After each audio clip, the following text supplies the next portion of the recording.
So, not a minute, so you're okay. I'm good. You're good? Right. So let's do the same thing now, right? Palm.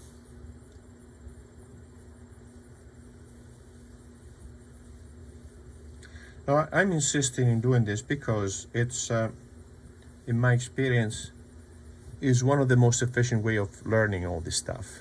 Because you repeat the same concept, you get to understand the approach, right? And this approach can be then transferred to other parts of the body, right? So now we have the same thing, the length of the finger, right? And we want the finger to be slightly shorter than the palm, and I block it here, right? And then maybe we could do this. We could now, this finger, I'll leave it like this. I slightly flexed. But this one here now, I want to flex a little bit more here. And then think of doing overlapping. See that? Overlapping like that, right? This one here, the tenor eminence, I want to move it in like this. So what I'm going to do, instead of being out like this, so imagine this is a volume, right? I'm going to draw the line of section here, right? The cross contour lines, right? I want to move it this way. So this is going to be now, let's say, overlapping here, right? The palm, and I'm going to block it here. Let's do this, right? Because I have a clear idea of the division of the various, the various proportional relationship. I see that this one here, from here, moves up a little bit, right? And this is now, this pointing here is not anymore halfway in the palm, is higher, see that? So this spacing here now is reduced compared to that. So now this pointing here will be up here. It makes sense? It makes sense? So instead of being halfway, it's higher. But you see, the method is the same. What is that? In a static position is halfway, the quarter, the quadrant. But as I start moving it, it will change the coordinate, and I can still follow it though by just looking, what is this? What is that? That is still halfway, right? But that is higher. And this still is kind of halfway, but maybe a little bit, yeah, still halfway, right? See that? So now this is moving, let's say, over here, but this is the thing. It is best to draw the things in the back first that you don't see, that are part of the structure, and then draw the new things on top of it, rather than drawing around. If I draw the thumb in here, right, then I had to draw around the thumb.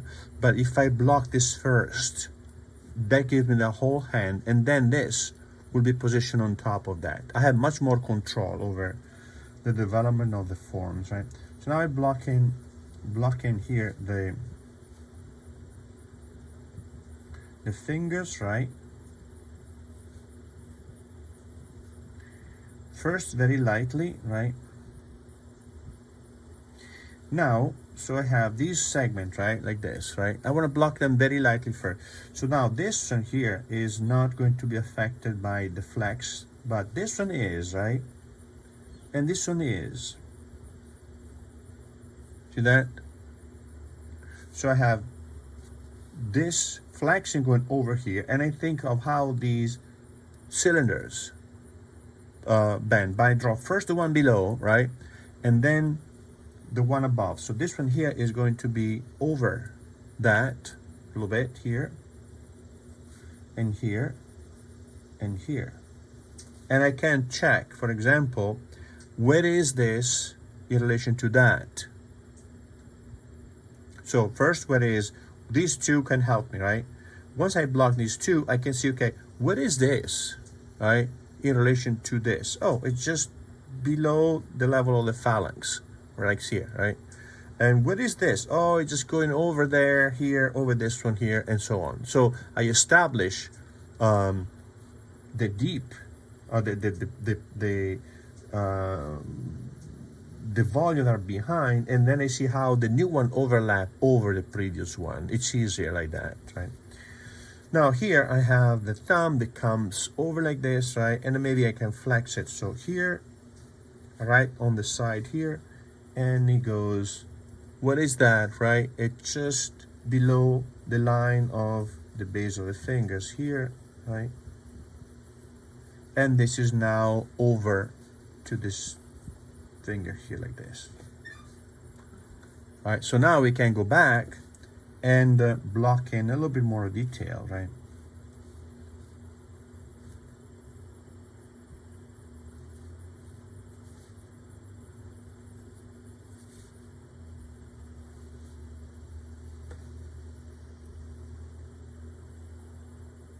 Thinking of these as cylinders, right?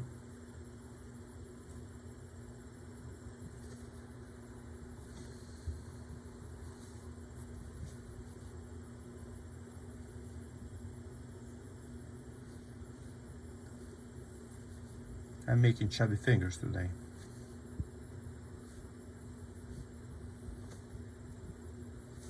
Now this is overlapping that, right? This is overlapping that.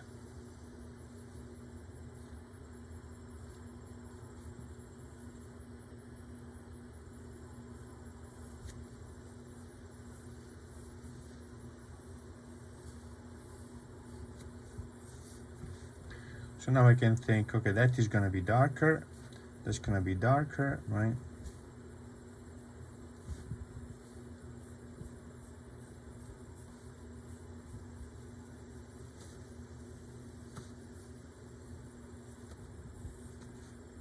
You can draw in the cross contour lines. Cross contour lines are a very useful device to become aware of the three-dimensionality, because you have to imagine, what if I cut the form here? What was gonna happen? What kind of curve am I gonna have? You have to imagine how the form is turning, so it's a very useful device. What kind of pencil are you using? It's Polychromos, Faber-Castell, and I like it because it's hard. So this one here is non-water soluble. So Faber-Castell makes two type of color pencil, of the professional type, right? One is water soluble and it's called Dürer, but the Dürer has a square, it's a hexagonal section. The non-water soluble, which is harder, is called Polychromos. See if I have the water soluble here, right? Here, this is the water soluble, say called Dürer. What is that? Albrecht Dürer, see that?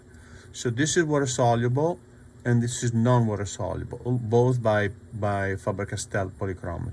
So I like this one a lot, the non-water soluble, for this work, because it's sharper and makes, for example, these are very good too, very thin, right, by Prismacolor, but the mark is not as intense as the Polychromos, right? The Carandas, which I do have somewhere, are also very good, but they tend to be softer. No, I don't have a Carandas here. They tend to be softer. So I just like, right here, Supracolor. This is Carandas Supracolor. This is water soluble. They also make non-water soluble, but they are a little bit softer. So I prefer this one because it's harder. Roberto, Yeah. this is Lisa. I use the same ones I have for years. How do you sharpen them? If you don't mind, sorry. No, yeah. So I use either, when I work like this, I use this electric sharpener, because I got tired of buying tiny little hand sharpener. They last a month, Yep. and then they die. So I Right. bought this. Let me show you the toaster oven here, right?